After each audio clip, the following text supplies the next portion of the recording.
People living in Lexington's East End say they're sick of the trash piling up in the neighborhood. Trash that they say seems to be getting worse by the day. Evening Edition's Christiana Ford digs deeper into what's happening and why in tonight's in-depth report. The historic East End neighborhood in Lexington stretches from Short Street to East 7th, Midland intersection to East Elm Lane. It's an area where longtime native Billy Mallory is sick of seeing trash. And we're talking about a full household of stuff that could have household cleaners, any kind of toxic materials. Since February, Mallory and other members of the East End Development Corporation have tracked and reported more than 55 instances of dumpings and trash pileups in the neighborhood. Furniture blocking sidewalks, appliances out on the curb, trash creeping into the street. But here lately, as the houses have been being bought up in the neighborhoods and that, it's just become a frequent thing. Like, you ride around, East End just looks like it's empty, like it's trash, just dumpy. And here we have what looks like ripped off parts from a house. Mallory says even worse than the eyesores are the safety hazards. We have children who walk that direction to William Wells Brown, and then we have middle school kids who walk this direction to LTMS. Mallory says city officials do a great job of getting to it eventually, but feels the problem isn't getting the true attention it deserves. People who live here, particularly the homeowners, they take great pride in living here. Nobody wants to look at a mess. Code Enforcement Director Alex Alzawi tells me most of the large trash pileups are from evictions or abandoned property from a tenant leaving. Oh, it's not about anybody not doing their job. You can't prevent the evictions.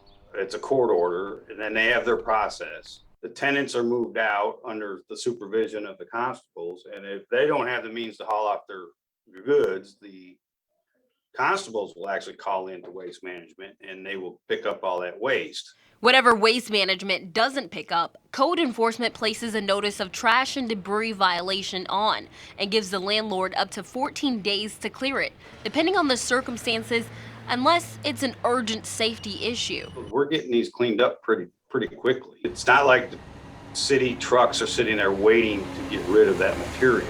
While code enforcement doesn't track specific violations, they do track nuisances, and they say every year during spring, that amount goes up. Anywhere you have apartment complexes, you're going to have set-outs.